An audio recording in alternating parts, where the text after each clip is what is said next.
तो चलिए आज जान लेते हैं एक्ट्रेस नंदिनी कर्नाटकी के बारे में, जिनकी जन्म 8 जनवरी 1939 में कोल्हापुर में हुई थी।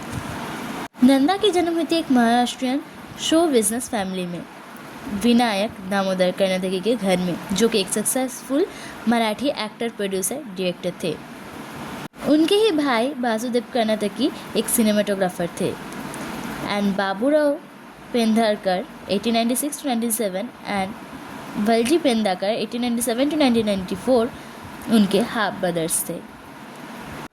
वो ऑल्सो एक मैटरनल कजिन थे एक legendary film director V Shantaram के।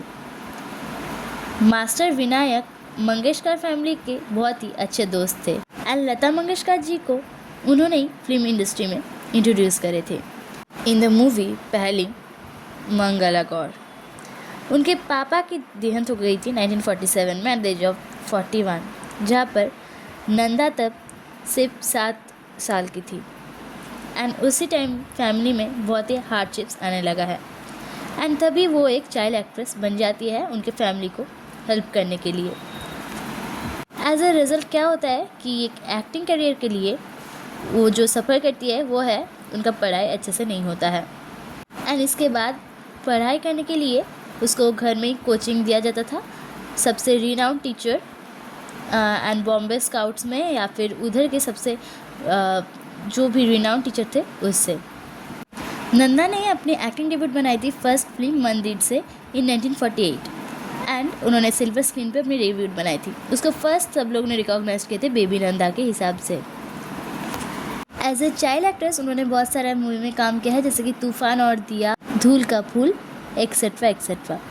अब लीडिंग लेडी के रोल में जब उन्होंने प्ले करने लगे तब साल हो रहा था 1961, जैसे कि देव आनंद की हीरोइंस में हम दोनों एंड इसके बाद भी आंचल, आज और कल, उसने कहा था, चार दिवाली, नर्तकी, जब जब फूल खिले, मेहंदी लगी मेरे हाथ, रूठा ना करो, नींद हमारी, ख्वाब तुम्हारे, राजा साहब, ऐसे ही कई सारे मूवीज़ उन्होंने करे हैं एंड इसके बाद में करियर में बहुत सारे सपोर्टिंग रोल्स प्ले करे थे उन्होंने बहुत सारे मूवीज़ में।